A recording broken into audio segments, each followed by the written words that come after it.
Hello everyone, welcome back to Eduprep. Students, आज के इस वीडियो लेसन में हम जो टॉपिक डिस्कस करने जा रहे हैं वो बहुत ही इंपॉर्टेंट है। आज का जो हमारा टॉपिक है डिस्कशन का वो है difference between its and it apostrophe S. अब ये इट एपोस्ट्रॉफी एस जिसे हम जनरली इट्स प्रोनाउंस करते हैं, इन दोनों के बीच में क्या डिफरेंस है वही है आज हमारे टॉपिक का डिस्कशन। स्टूडेंट, ये ऐसा टॉपिक है, मैं आज आपको जो इनके बीच का डिफरेंस बताऊंगी वो बहुत इंपॉर्टेंट है, क्योंकि एग्जामिनर्स इससे रिलेटेड आपको एरर डिटेक्शन क्वेश्चंस में एरर्स देते हैं। साथ में ही हम कई बार जब जनरली कॉन्वर्सेशन करते हैं किसी के साथ तो वहां पर इट्स का और इट इज और इट हैज का यूज गलत तरीके से करते हैं। तो आज का हमारा वीडियो जो है कंप्लीटली इसी चीज के ऊपर है कि हमें इन दोनों के बीच में कैसे डिफ्रेंशिएट करना है और इसको किस तरीके से यूज करना है। तो चलिए चलते हैं हमारे सेशन की तरफ, और पहले हम बात करते हैं इट की। इन दोनों के बीच के डिफरेंस को समझने से पहले आपको ये समझना पड़ेगा कि इट क्या है।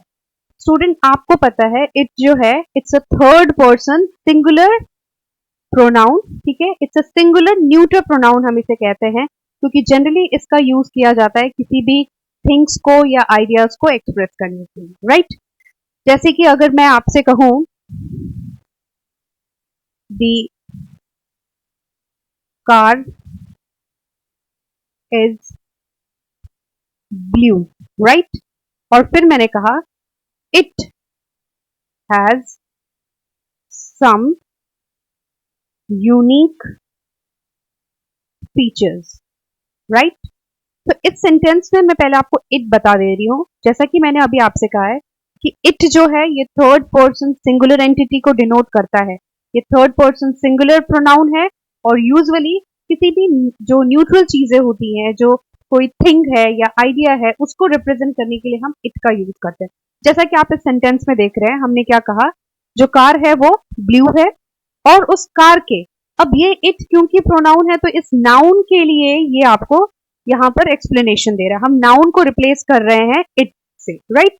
तो इट जो है वो कार के लिए आ रहा है जो कि एक इनएनिमेट थिंग है। तो किसी भी इनएनिमेट थिंग या आइडिया को एक्सप्रेस करने के लिए हम इट को यूज करते हैं। आई होप कि आपको इट जो है वो क्लियर है। अब हम बात करने जा रहे हैं इट्स और इट इज और इट हैज के बारे में। वेल स्टूडेंट, जब हम इट्स और इट इज या इट हैज की बात करते हैं तो आपको मैंने अपने लास्ट वीडियो में इट्स के बारे में बताया है, जो कि एक पॉसेसिव केस है। पहले हम बात करेंगे इट्स की। जैसा कि मैंने अभी आपसे कहा कि इट्स जो है वो एक पॉसेसिव फॉर्म है, किसका, पॉसेसिव प्रोनाउन केस, ठीक है। यानी कि हम इट्स का यूज किसी भी इनएनिमेट थिंग्स के लिए यूज करते हैं जब हम उस चीज से रिलेटेड उसके बिलोंगिंग को शो करते हैं। जैसे मैंने अभी लिखा इट हैज, तो मैंने वहां पे सिर्फ कार को डिनोट किया था। अगर मैं ऐसा लिखती, सपोज सेंटेंस में आपको दिया गया होता इट्स फीचर्स आर यूनिक, तो यहाँ इट्स फीचर्स मतलब किसका फ्यूचर की बात कर रहे हैं हम। यहाँ पे वो ओनरशिप वो किसको दिया जा रहा है, वो बिलोंगिंग किसको शो कर रहा है, कार को, ठीक है। तो जो पोजेशन होता है, जब आपको वो किसी इनएनिमेट थिंग के लिए एक्सप्रेस करना होता है तो हम इट्स का यूज करते हैं। तो इट फीचर्स आप लिखोगे, इट बिना एपोस्ट्रोफी के यूज होगा। यानी कि जब हम possessive form of pronoun use करते हैं इट्स, यानी जब आप इट्स को यूज करते हैं तो हम वहां पर एपोस्ट्रोफी का यूज नहीं करते हैं। क्लियर। और ध्यान रखिए, एक नोट मैं आपको बता रही हूँ, बहुत इंपॉर्टेंट चीज है।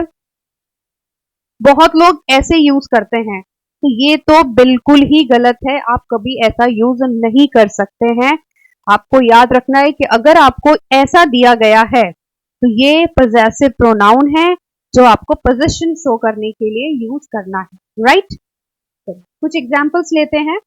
जैसे कि मैंने आपको यहाँ पर दिया हुआ है इट्स फीचर्स आर यूनिक, तो इस एग्जांपल से आई होप कि आपको ये फ्रेज जो है वो बिल्कुल क्लियर होगा। अब हम बात करते हैं इट एपोस्ट्रोफी एस की। जो इट एपोस्ट्रोफी एस है ये generally contraction of the words है इट इज और इट हैज का। यानी कि हम इसे कई बार इट इज के लिए और कई बार इट हैज के लिए यूज करते हैं। Am I clear. जैसे कि अगर आपको कहा जा रहा है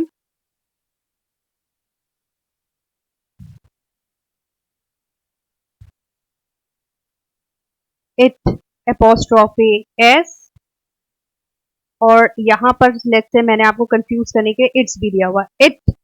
अब आप it is, sorry, it is something और इट्स समथिंग अनयूजुअल, ठीक है। सपोज आपको सेंटेंस में ऐसा कुछ दिया हुआ है, इट्स और it apostrophe as something unusual. अब आपको यहाँ पे ये याद रखना है कि हम यहाँ पर किसी भी पोजेशन केस की बात नहीं कर रहे हैं। हम यहाँ पे हमें चाहिए यहाँ पर कॉन्ट्रैक्शन इट इज या इट हैज का। इट हैज समथिंग अनयूजुअल भी क्या कहा जा सकता है, it is something unusual, right. अगर प्रेजेंट परफेक्ट केस आपको दिखाना रहता तो हम यहाँ पे साथ में वर्ब का थर्ड फॉर्म, जैसे अगर मैं कहती it has happened many a time, तो it has happened many a time में आपको वर्ब का थर्ड फॉर्म चाहिए होगा। लेकिन यहां पर मैं इट इज डिनोट कर रही हूं, इट इज समथिंग अनयूजुअल, ये कुछ बहुत अनयूजुअल है। तो आपको इन दोनों के बीच को डिफरेंस जो है वो समझना होगा।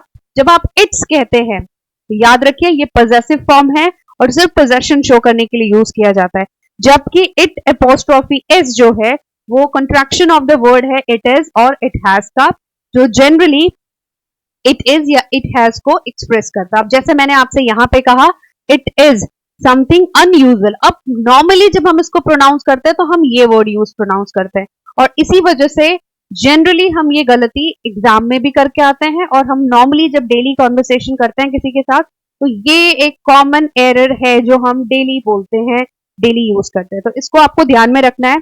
हमें इट इज, जब आपको इट इज बोलना है तो आप डेफिनेटली इसे इट इज ही प्रोनाउंस करिए।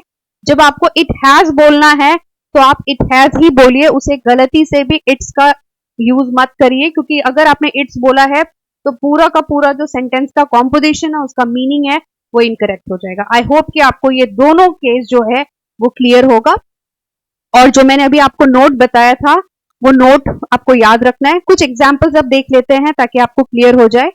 मैंने यहाँ पे कुछ एग्जाम्पल्स लिए हैं। फर्स्ट एग्जाम्पल आपसे कह रहा है the hotel raised it's rates. It's यहाँ पे पोजेशन है किसका, होटल के लिए, राइट। होटल ने अपने रेट्स जो है वो रेज कर दिए, बढ़ा दिए हैं। तो किसने बढ़ाए हैं, होटल ने, इसीलिए हमने यहाँ पे पोजेसिव केस यूज किया, ये बिल्कुल करेक्ट, राइट। सेकेंड एग्जाम्पल में क्या है, I did not like the film overall even though it's visual, whose visuals, किसके visuals, फिल्म के visuals, यानी कि यहाँ पर भी मुझे possessive case ही चाहिए जो बिल्कुल करेक्ट है। its visuals were amazing, clear. मुझे ओवरऑल तो फिल्म पसंद नहीं आई लेकिन उसके visuals, फिल्म के visuals अमेजिंग थे, क्लियर। चलिए अब हम बात करते हैं it apostrophe s की। she misplaced her phone, ठीक है, उसने अपना फोन कहीं पे गुम कर दिया है, कहीं किसी दूसरी जगह रख दिया है, but she thinks it's in the car. अब प्रॉब्लम यही होती है, नॉर्मली हम यहाँ पर बोलते हैं इट्स, अब ये इट्स आ गया तो पोजेशन देगा, तो वो पोजेशन आपको चाहिए नहीं, आपको ये बोलना है कि वो कार में है, लेकिन उसे लगता है, वो ये सोचती है कि कार में है, तो अब आपको यहाँ पर इट एपोस्ट्रोफी एस का यूज करना था, ठीक है। नेक्स्ट इसी तरीके से जो दूसरा एग्जाम्पल है, It is so nice to see you. It is, अब यहाँ पर it is की बजाय हमें पढ़ना है it has been, क्योंकि हमने यहाँ पर scenes का यूज किया है जो कि आपको टाइम ड्यूरेशन दे रहा है, right. It is so nice to see you, उसके बाद कहा जा रहा है it has been so long since we last hung out, clear. I hope कि आपको ये एग्जाम्पल्स क्लियर हैं। मैंने आपको कुछ ऑलरेडी एग्जाम्पल्स दिए थे जहां से आपको ये चीजें रिलेट करने में हेल्प मिलेगी। आई होप कि आपको ये टॉपिक क्लियर है। अगर फिर भी किसी को किसी भी तरह का डाउट आता है तो हमें कमेंट सेक्शन में आप जरूर बताएं। और ये नोट जो आपको याद रखना है, use of its apostrophe is always wrong, ये नोट बहुत इंपॉर्टेंट नोट है और ये आपको याद रखना है, क्लियर। कभी भी गलती से भी आप इट्स एपोस्ट्रोफी यूज नहीं करेंगे, दिस इज एब्सोल्युटली रॉन्ग। अगर कभी कॉमन एरर के सेक्शन में आपको इस तरीके का कुछ दिया हुआ मिल रहा है तो ये एब्सोल्युटली इनकरेक्ट है। आपको हमेशा याद रखना है, इसे आप इट्स प्रोनाउंस करेंगे, लेकिन जब आपको इस तरीके से दिया जा रहा है तो अकॉर्डिंग टू सेंटेंस ये इट इज हो सकता है या अकॉर्डिंग टू सेंटेंस ये इट हैज होगा। तो आप जैसा सेंटेंस आपको मीनिंग रिफ्लेक्ट कर रहा है, टेंस रिफ्लेक्ट कर रहा है, आप उसी हिसाब से इनको प्रोनाउंस करेंगे। इन्हें हम इट्स प्रोनाउंस नहीं करेंगे, ताकि आपको ये रूल अच्छे से याद रहे। आई होप कि आपको ये टॉपिक क्लियर है।